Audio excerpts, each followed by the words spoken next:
Hola, ¿qué tal? Buenas tardes. Bien. Pues esta es la tercera plática del canal de Bionanotechnology Boy, donde trataremos de hablar de ciencia y tecnología. Habrá retransmisiones en directo y pues habrá un poco más, ¿no? Aunque todavía lo demás, pues no, hay menos. Pero el día de hoy voy a tratar de hablar de la generación de transgénicos con nanomateriales magnéticos.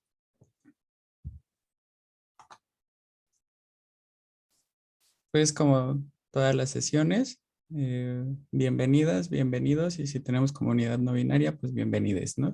Nada más aquí un recordatorio para quienes no pudieron escuchar la plática primera o la pasada, pues este es un canal nada más para divulgación científica en el área de la nanobiotecnología y de la bionanotecnología, ¿no? En estas áreas, pues estaríamos discutiendo en cada sesión pues un artículo, porque esto es una actividad también propia, personal, como para darme un apoyo para poder ir leyendo nuevos artículos que tenía guardados que me habían interesado mucho y pues para fomentar también el conocimiento de estas áreas en el español, ¿no? Y va a haber estos videos. Y estará también el canal de YouTube con los mismos videos de la transmisión en vivo, que les recuerdo que se quedan guardados en el canal, por si no los han visto, pues pueden buscarlo en la página. Y también pronto espero que haya como un Spotify para que escuchen mi linda y dulce voz como por una hora hablando, ¿no?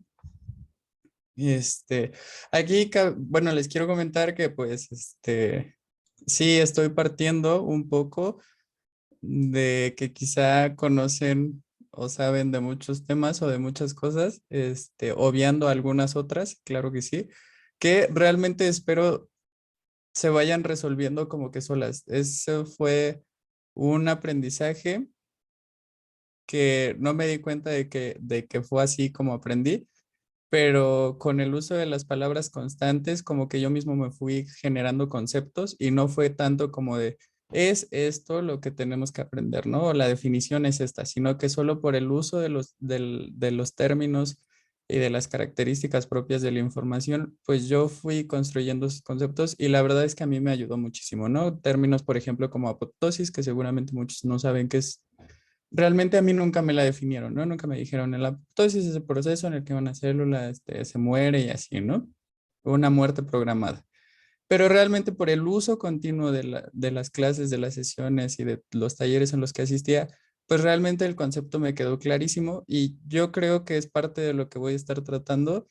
No voy a dar como definiciones tal cual puntuales, tal vez cuando se necesite. Voy a tratar de explicar, porque insisto, esto es divulgación científica, no es un taller o una conferencia, aunque sí el nivel sea un poco, pues no tan básico. La idea es que se queden con este conocimiento y que les surja el interés de buscar más, ¿no? Entonces, pues hoy les quiero hablar de un un artículo ya viejillo del 2016, que habla sobre elaboración de células transgénicas por nanomateriales magnéticos, ¿no? Aquí sí, pues, ¿qué es un transgénico?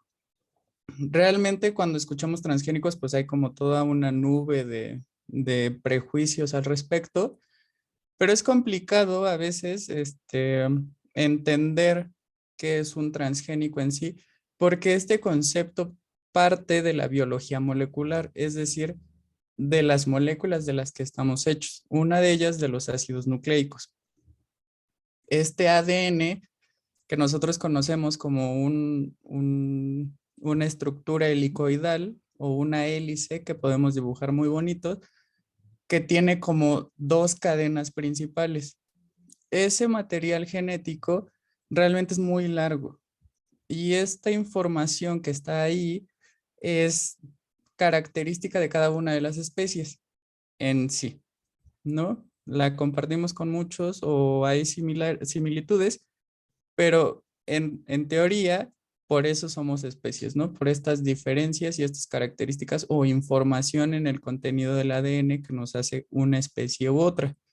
Transgénico hace referencia a que estamos tomando información de una especie, o sea, un fragmento o secuencia de ADN, un pedazo de esta tira, y le estamos poniendo en otro organismo que antes no la tenía.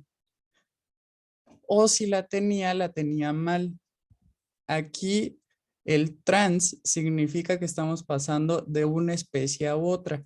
También podría ser de un organismo a otro, pero ahí normalmente se utilizan los términos cisgénicos, que cis quiere decir como de lo mismo a lo mismo, ¿no? Por así decirlo.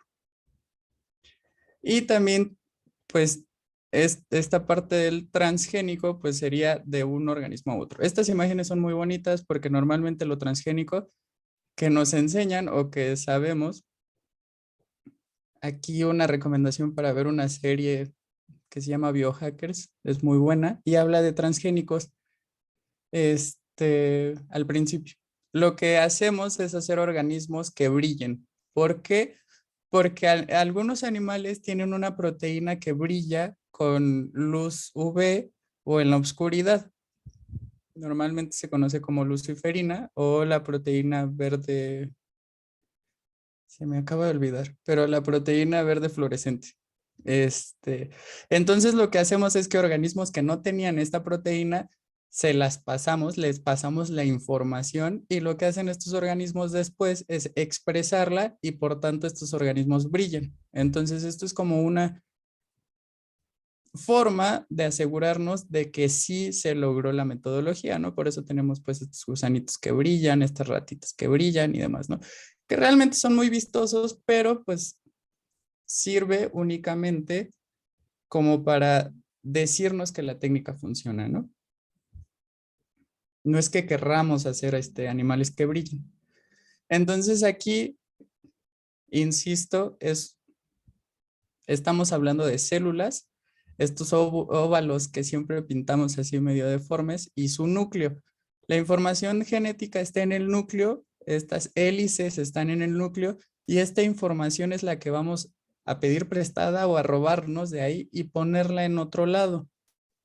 ¿Para qué? Bueno, siguiendo un conocido dogma de la biología molecular, esta información se convierte en otra molécula que se llama RNA o ARN y esa termina en proteínas, ¿no? Entonces, estos pasos son los que nos interesan porque esas proteínas pues tienen algún efecto, ¿no? O alguna utilidad o algo que nos interesa. Entonces, nosotros estamos pasando información genética de una especie a otra para tener proteínas diferentes que no tienen ese tipo de organismos. Pues ejemplos hay muchos, ¿no? O sea, no solo hacerlos que brillen, que es un ejemplo claro, pero pues mandamos la información para esa proteína que brilla, pero también pueden ser de intereses médicos, de intereses productivos, por ejemplo, pues no sé, si una vaca tiene un metabolismo lento, pero un cordero tiene un metabolismo más alto, pues podemos pasarle la información de ese metabolismo rápido a la vaca mediante transgénica y pues hacer que esta vaca sea un poco más productiva en ese aspecto metabólico, ¿no? O médicamente, si tenemos dañada la información de una proteína, pues hacer ahí un juego con nosotros y tener esta proteína pues recombinante y curar enfermedades en sí, ¿no? O sea, el uso de los transgénicos es tan amplio que por eso a veces como que se busca atacarles, porque pues si no estuvieran muy regulados, pues habría como que dificultades, ¿no? Pero la mayoría de los países ya tienen una regulación bastante interesante, aunque no muy científica, ¿no? Entonces, lo que nos va a interesar es agarrar información de un organismo y ponerla en otro. ¿Cómo? Aquí hay muchísimas técnicas. Una de ellas es por la biológica, que es una transfección viral, en donde al virus le quitamos su información genética y le ponemos la información que nosotros queremos y lo mandamos a las células, ¿no? Los virus tienen la capacidad de entrar a la célula y entonces son unos vectores, así se llaman, estas cosas que ayudan a que el contenido de ADN pase de uno a otro y así es como se estaría haciendo con la transfección viral. También lo podemos hacer por nanopartículas lipídicas o balsas lipídicas o micelas lipídicas, que literalmente son gotitas de aceite con el material genético adentro.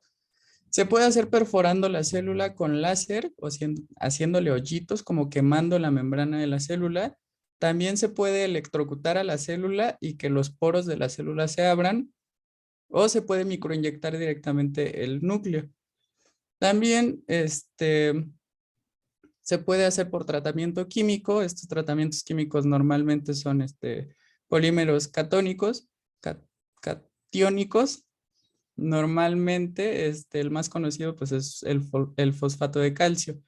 Esto hace que la permeabilidad de la célula sea grande y por estos poros pase el material genético.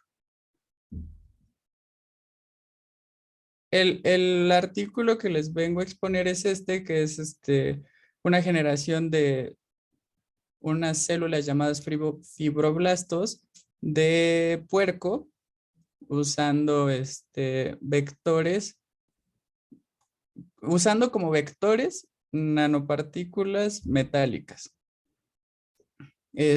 Como les comento, siempre es interesante, pues, y siempre lo dicen, leer quién escribió el artículo y de dónde son. Entonces, aquí, como no sé pronunciar sus apellidos, les voy a comentar más que nada de dónde son. Son polacos. La mayoría de ellos están en Polonia. No puedo decir que sean polacos, pero están inscritos en una institución de Polonia. Y una de ellas está en Alemania, ¿no? En el Instituto de Oncología Experimental e Inmunología Molecular. Aquí cabe resaltar que también la ventaja de leer quiénes lo escriben y de dónde son es que nos podemos dar pues como ideas de dónde podríamos hacer investigación nosotros, ¿no? Por ejemplo, si nos interesa la nanobiomedicina, pues ya sabemos ahorita que existe un centro de nanobiomedicina en Polonia, ¿no? Entonces, esto es muy bueno de saber, porque así si nosotros queremos apuntar a un posgrado internacional, pues podríamos estar teniendo la oportunidad de ver en dónde están.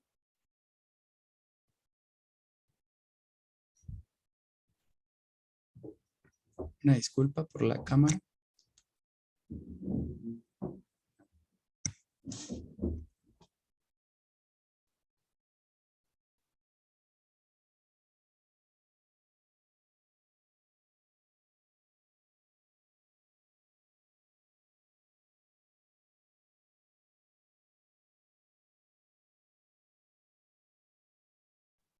Listo. Entonces, estas son las fotos del Centro de Nanobiomedicina de Polonia, de la Universidad de Adam Mickiewicz y el Instituto de Oncología Experimental e Inmunología Molecular de Múnich, Alemania, de la Universidad Técnica de Múnich y la Facultad de Física de la misma Universidad de Polonia, ¿no? Bueno, y la última imagen es la Universidad de Ciencias de la Vida de Polonia, igual. Entonces, si ven, pues son centros de investigación altamente especializados en biotecnología y algunos en nanotecnología, ¿no? Principalmente en biología molecular, que vamos a ver que este artículo, según yo dije, es muy facilito, muy tranquilo, pero creo que tal vez necesite un poco más de biología molecular de lo que creía. ¿Qué pasa? Yo les comentaba que la mayoría de los artículos que nosotros vemos si nos interesa la nanobiotecnología o la bionanotecnología van a estar separados. Unos van a ser muy fuertes en caracterización del material y muy laxos en las aplicaciones biológicas, y otros van a ser muy laxos en la caracterización del nanomaterial y muy fuertes en la caracterización de aplicaciones biológicas, ¿no?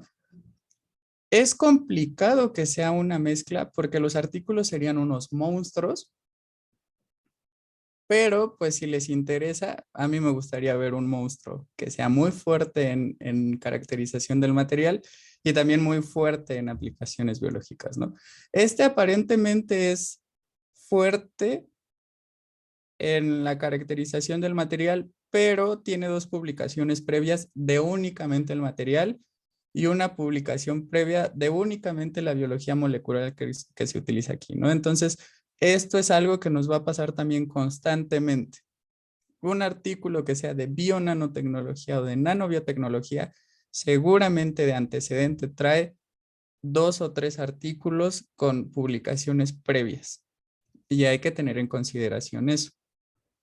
Aquí los autores comentan que la mayoría de técnicas que les dije para poder transfectar, así se dice el proceso de generar transgénicos, o de pasar un gen a una célula que no sea el suyo, es relativamente tardado cuando son las opciones físicas y sí, en general. O sea, las físicas o muy dañinas. Por ejemplo, imagínense un láser en la célula, pues normalmente las penetra y pues si no se controla el voltaje, la mata. La balística literal es lanzar nanopartículas de algo con el DNA y normalmente también las pueden reventar. Y las que no, como la electroporación o las que únicamente usan difusión con nanomateriales, por ejemplo, nanotubos de carbono o nanopartículas de oro, comentan que son muy lentas, muy tardadas esta difusión a través de la célula. Y el problema aquí mencionan, y que también si ustedes son expertos en biología molecular, sabrán que la célula, cualquier ADN extraño, suele querer degradarlo. Entonces, si la metodología fuera muy lenta, la célula tendría el tiempo suficiente para darse cuenta de que ese contenido genético no es suyo y poder activar vías de degradación como son los lisosomas. Entonces, ellos comentan que se necesita que esta difusión del contenido genético sea relativamente rápido y que no sea dañino para la membrana celular, porque entonces estaríamos perdiendo muchas células o dañándolas y generándoles un estrés muy grande. Aquí una cosa de la que se tiene que hablar es un plásmido. Este plásmido es una forma de colocar el material genético. Esto realmente, si ustedes ven, pues son como dos líneas, dos arillos, ¿no? Por así decirlo. Estos dos arillos de un lado o el lado externo, si lo viéramos así, es una,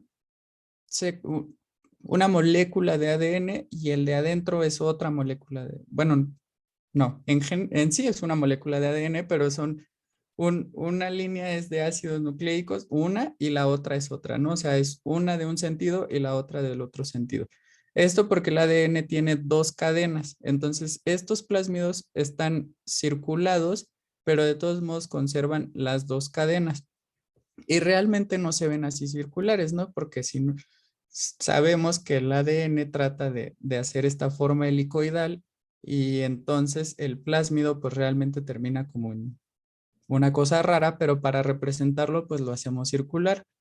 Normalmente estos plásmidos pues tienen el gen que nos interesa, la secuencia de información que queremos pasarle a la otra célula, un promotor para que ese gen sea expresado, porque normalmente si estudiamos eso sabremos que los genes no se expresan solos.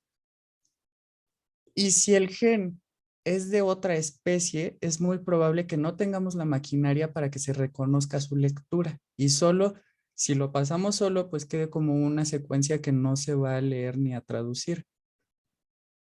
Entonces, para eso es este promotor, para que la maquinaria celular llegue y sí utilice el gen que nosotros estamos pasando. Y un gen de resistencia. Estos de resistencia pueden ser que tengan una proteína que nosotros podamos ver como las verdes fluorescentes, como la luciferina, o puede tener resistencia a antibióticos. Esto es como hacer trampa. Bueno, no es trampa, pero así, por ejemplo, si es resistencia a antibióticos, nosotros ponemos concentraciones relativamente altas de ese antibiótico y las células que no tengan el plásmido se van a morir porque no son resistentes a ese antibiótico. Sin embargo, las células que nosotros sabemos que ya tienen el plásmido y la información que nosotros les quisimos poner, esas van a sobrevivir. Entonces, este es un gen reportero, así se llaman. Y en el caso de las que brillan, pues realmente solo al microscopio, pues nosotros podríamos estar viendo cuáles son las células que sí lograron recibir este material genético y cuáles no. O sea, unas van a brillar y otras no. Y se va a ver muy clarito. Entonces, estos genes de confirmación de la técnica. Ahora, para la metodología, son más pasos de lo normal, ¿no? No son tantos, pero son muchas confirmaciones, eso sí, porque la técnica, cuando uno trabaja con biología molecular, si ustedes tienen la oportunidad, se van a dar cuenta de que no se sabe cuando se está trabajando con ellos si sí lo hicimos bien o no lo hicimos bien. Literalmente son volúmenes muy pequeños y lo que pasa es que pasan de un frasco al otro y no se dan cuenta de si sí hicieron bien la técnica o no hasta el final. O sea, cuando ustedes leen unas placas que vamos a ver a continuación, hasta ese momento ustedes pueden decir la técnica la hice bien y todo perfecto. Pero realmente como son volúmenes tan pequeños es muy probable que ustedes ni siquiera en todo el proceso vean nada. Entonces por eso se necesitan muchos pasos de confirmación o de comprobación pues relativamente visual o de crecimiento celular, porque ver el ADN está complicado, o sea, se necesitan técnicas pues, muy avanzadas y pues sería muy costoso ver cada uno de los pasos. Y pues mejor estas técnicas un poco más visuales, pues son las elegidas, aunque son un poco más complicadas. Sobre las nanopartículas, nos dicen que lo que hacen es precipitar hidróxido de hierro, 2 o 3, y lo transforman en magnetita, ¿no? Y lo que obtienen son nanopartículas magnéticas, se llaman core shell, que es un núcleo y una coraza. El núcleo va a ser de hierro y la coraza es de politilamida de 25 kilodaltones con un surfactante que no mencionan cuál es, solo ponen la marca que es Sonil FSA. Y son estas como bolitas rojas con flechas cubiertas por algo. Ese es el surfactante y la polietilenemida. Entonces, estas nanopartículas, la característica que van a tener es que si uno les pone un campo electromagnético, se van a orientar hacia alguno de los lados y posiblemente se van a mover. Un pDNA, que es este plásmido que contiene la información genética de un gen que les interesa. Les voy a decir gen X porque si no sería muy complicado establecer el nombre del gen y todo eso. Un gen X. Y un enhancer, que este es para promover la transfección y promover ya cuando esté adentro de la célula que el DNA se pasa al núcleo y se puede activar toda esta maquinaria para que la transfección sea correcta, ¿no? Y después este complejo lo ponen en células de estos puerquitos, de estos embriones de puerquito que extraen ellos mismos, lo cultivan en cajas, bueno, en cajas de cultivo normales con medio de cultivo con suero fetal bovino. La diferencia es que estos platos son magnéticos. O sea, tienen fuerzas de atracción magnética en el fondo, ¿no? Y luego hacen la selección de células transformadas con antibiótico y luego revisan si la transfección se hizo o no. Aquí en el esquema del artículo ellos dicen que incluso lo podrían transferir a puerquitos embrionarios, ¿no? Pero no lo hacen. Entonces, por eso estas grandes signos de interrogación, porque es un paso que no realizan, ¿no? Ellos se quedan como en la confirmación de que la transferencia se hizo, la transfección. Entonces, sobre estas nanopartículas que están obteniendo, hacen una caracterización claramente, pero la hacen principalmente con microscopía electrónica, es decir, para ver cómo es la nanopartícula, qué forma tiene y qué tamaños. Y las de arriba, pues son unas de transmisión electrónica. Y podemos ver que son cuasi esféricas o semiesféricas. Yo nunca, no, no sé, pero esférico, esférico, pues no es, ¿no? Porque no es completamente esférico, entonces siempre suele decirse cuasi esférico, semiesférico, cuasi esférico. Y lo que hacen es evaluar justamente qué tan diferentes son los tamaños. Afortunadamente, su síntesis es muy buena, muy controlada. Les digo que ya tienen 2 artículos previos de la síntesis de estas nanopartículas y lo que obtienen son diámetros muy pequeños, de 8 nanómetros. O sea, y si ven esta gráfica, pues sí hay un amplio rango de tamaños, pero pues este amplio es muy pequeño, ¿no? O sea, realmente están haciendo nanopartículas de un tamaño muy cercano y muy pequeño. Y lo comprueban con una microscopía electrónica de superficie, en donde pues se ven estas cuasiesferas muy bonitas, ¿no? Después lo que hacen ellos es, bueno, nosotros sintetizamos el material y como lo transformamos a magnetita, nosotros suponemos que tiene propiedades magnéticas. Pero suponer en la ciencia pues es peligroso y no se hace. Entonces lo que ellos hacen es comprobar y saber qué características magnéticas tienen, y lo que ellos hacen es justamente hacer este tipo de estudios para obtener la magnetización del material.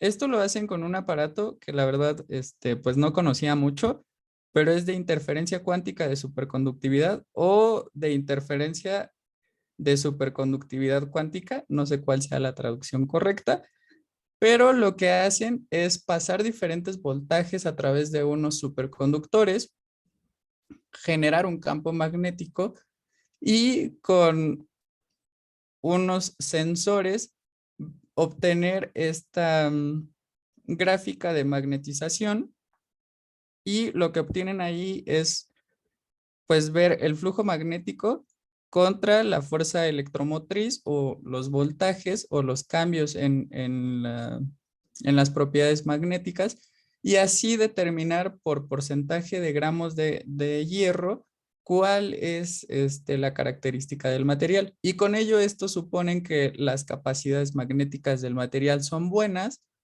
para lo que ellos están buscando hacer, ¿no? Es decir, no lo hacen a ciegas, sino que lo comprueban antes de poder hacerlo. En teoría, ¿no? No sabemos si se hicieron así o se hicieron de otra forma los experimentos, pero nos lo presentan así para que nosotros vayamos viendo que su material sí es magnético y sí tiene estas propiedades de alineación de los campos.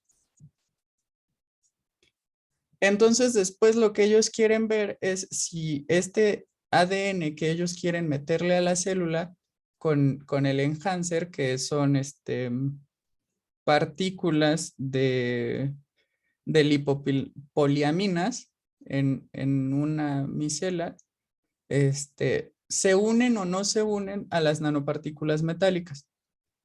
Esto es un paso muy importante porque si tus nanopartículas no tienen afinidad por el ADN, no puedes hacer la transfección y no va a servir de nada, ¿no? Normalmente esto quiere decir que la carga de las partículas metálicas tiene que ser positiva en general para que se una al ADN, o le tienes que poner una sustancia o unos elementos que sean de carga positiva para que estas nanopartículas tengan la interacción con el ADN. Y aquí el enhancer tiene cargas positivas. Entonces, lo que esperan ver es justamente si sí se unen estos 3 materiales para hacer un complejo o no. Entonces, aquí la técnica es un poco complicada porque lo que hacen es este,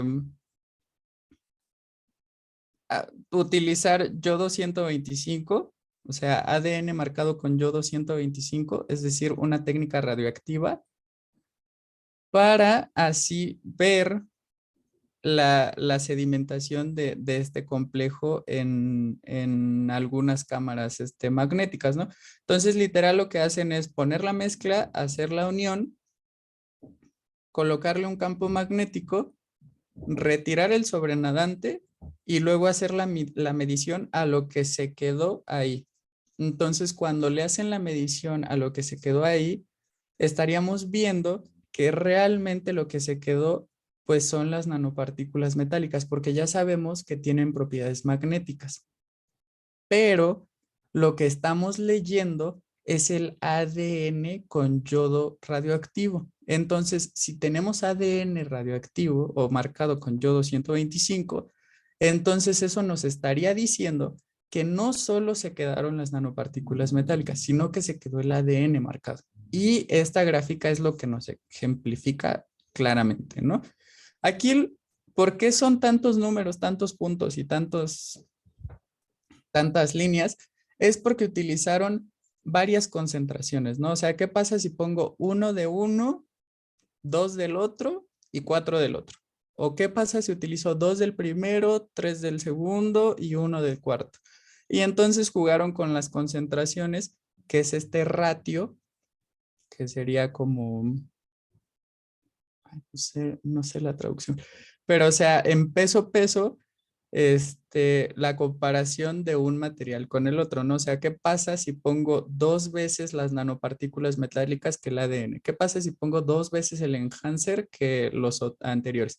Y entonces con este juego pudieron hacer, o escoger cuál era la concentración adecuada de cada uno de ellos, que lo que trabajaron fue, este, un, una proporción, sí sería una proporción de 2 en peso de hierro con 2 en peso de ADN, que es la que siguieron utilizando en el artículo. Entonces, de aquí lo que hicieron fue justamente cultivar estas células en los platos magnéticos con esta combinación y pues las celulitas.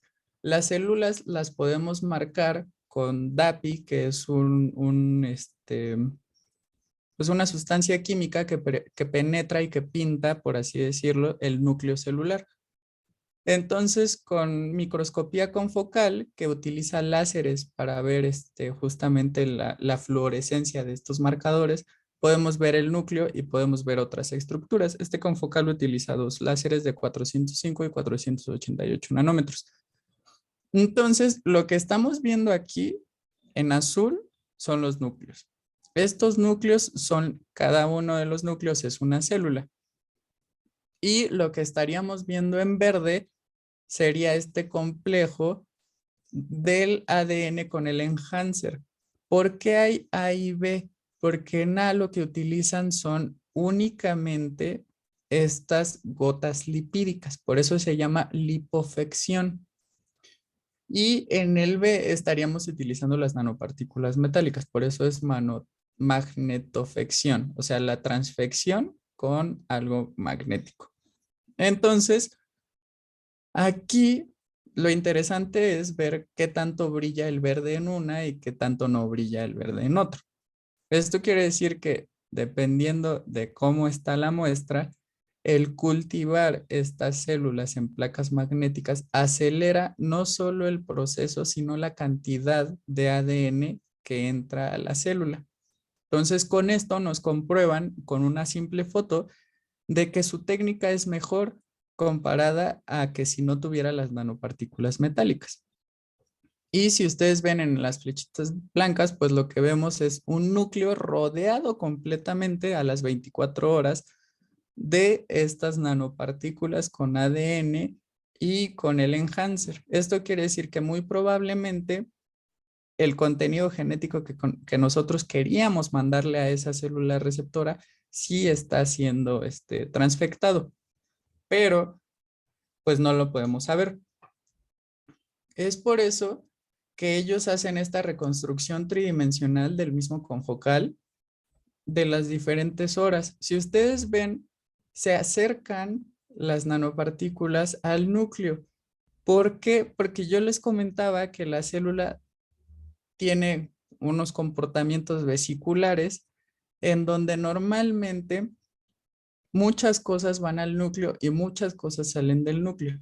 Normalmente las que entran al núcleo son fragmentos de secuencias de ADN o de RNA. Entonces, las nanopartículas parece ser que sí se están disponiendo alrededor del núcleo después de las 24 horas. Eso nos da una imagen o nos dice que que la información genética que queríamos que se pasara a esa célula sí se pasó, pues no. Realmente no sabemos. ¿Están las nanopartículas ahí? Sí, ahí se ven. ¿Está el ADN ahí? Ahí también se ve. ¿Está el enhancer? Pues sí, porque el complejo iba pues junto.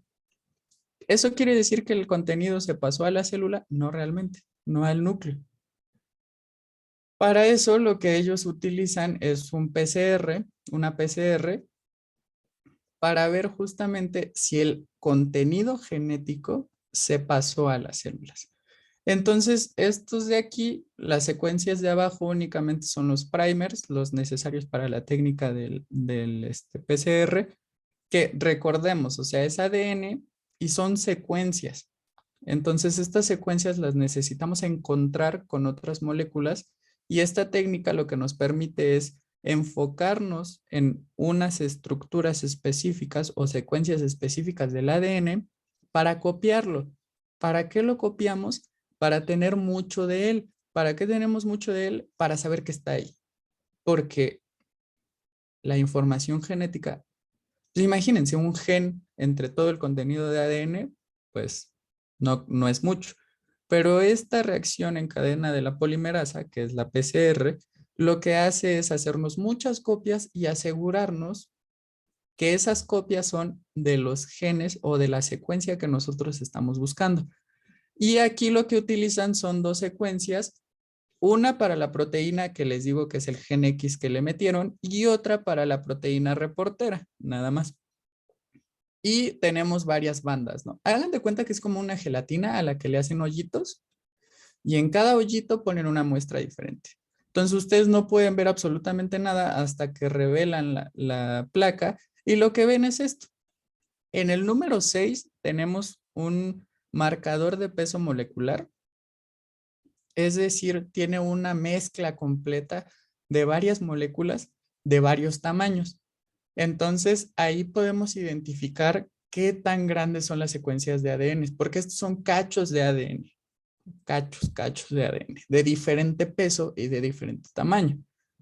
Entonces, estas dos que estamos buscando, pues ¿cómo sabemos que son esas? Le ponemos el marcador de peso molecular y le ponemos a otra fila esas secuencias que ya sabemos que son las que queremos. Y le pusieron el plásmido. Entonces, después de la digestión y de toda la PCR, tiene que salir en positivo. Entonces, el positivo sería nuestra 9. En el 8 ese no tiene nada de ADN, nada. Solo es para indicarnos que la técnica la hicimos bien y que no se nos contaminó de ninguna manera. En la fila 7 tenemos un negativo en donde las células no tienen ningún tratamiento de transfección, o sea, literalmente así como sacaron las células de los embriones de los puerquitos, así le hicieron la extracción de ADN y le hicieron todo, porque este gen X, no les dije, pero es un gen humano, el que le quieren poner a los puerquitos, es un gen humano. Entonces, pues una célula normal de puerquito, pues no va a tener ese gen porque pues es humano. Y las otras 5 líneas son diferentes células que cultivaron de diferentes puerquitos. Entonces, con esto están confirmando que las células que nosotros estamos cultivando sí tienen el contenido genético que nosotros le estamos mandando. Es decir, estas células de puerco ya tienen información genética humana. ¿Por qué? Porque ahí se ve la lectura en justamente las secuencias humanas que nosotros quisimos detectar. Y después, bueno, como les decía que lo interesante es que de ahí se vaya a proteína y el intermedio es el mensajero, lo que hacen es una RT-PCR que lo que hace es buscar el mensajero de RNA. Y lo que hacen aquí es el tamaño del gen que están buscando, que es 327 pares de bases, y un control positivo de actina. Siempre se utiliza actina, pero pues también tenemos el control negativo, ¿no? De los puerquitos que no tienen ningún tratamiento y, y uno que no tiene ADN. Entonces, con esto estaríamos confirmando que las células que nosotros utilizamos y que les hicimos todo este tratamiento sí poseen un nuevo gen en su contenido genético. Y gracias a las nanopartículas metálicas. ¿Por qué?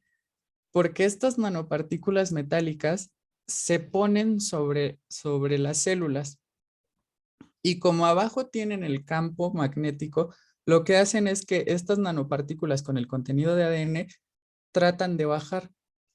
Y al tratar de bajar por la fuerza magnética o el campo magnético que está abajo, lo que hacen es penetrar más rápido la célula. Y esta rapidez en la penetración de la célula nos permite que la célula tome menos tiempo, se dañe menos y el contenido de ADN sí sea el adecuado para la transfección. Entonces, pues digo, sé que se escucha como muy complicado, porque realmente ahora sí, según yo, era un artículo pues como que muy sencillo, pero pues sí se necesita como que un conocimiento previo, pues un poco más sólido en biología molecular para entenderle más a lo que son las transfecciones, pero quedémonos con eso. O sea, lo que utilizamos fueron nanopartículas para poder pasar una secuencia genética de un ser vivo a otro, que no la tenía antes. El gen X que les dije que iba a ser muy complicado, pues es el CD59.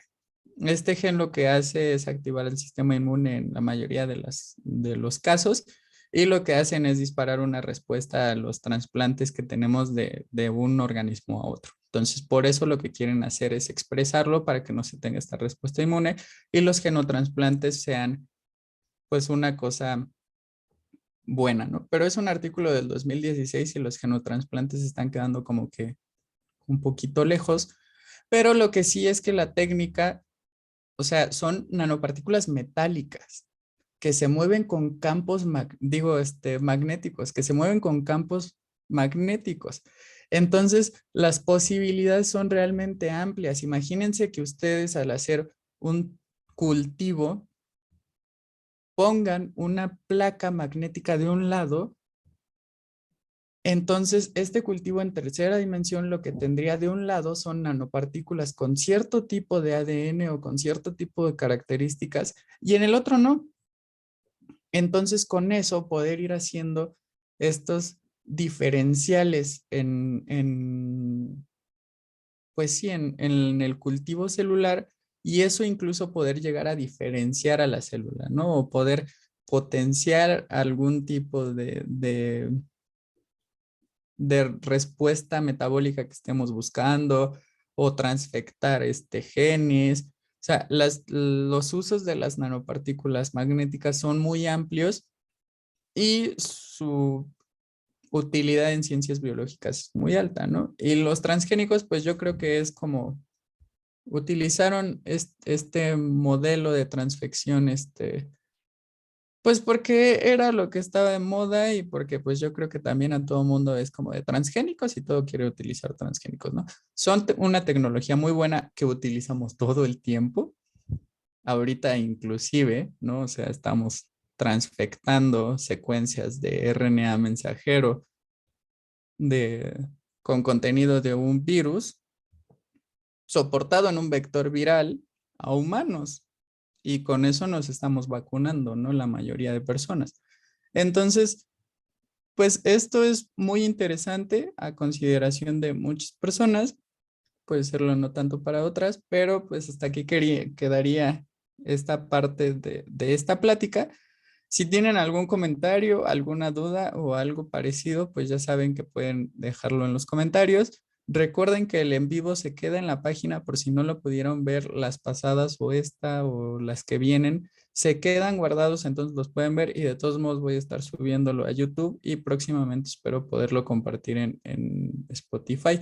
También si gustan que pues hablemos de un artículo en particular, pues está la opción, ¿no? Y seguramente la siguiente sesión sí va a ser de bueno, de máquinas moleculares y de cultivo diferencial, ¿no? O sea, de diferenciación celular a través de máquinas moleculares. Pues muchas gracias y nos estamos viendo la siguiente semana.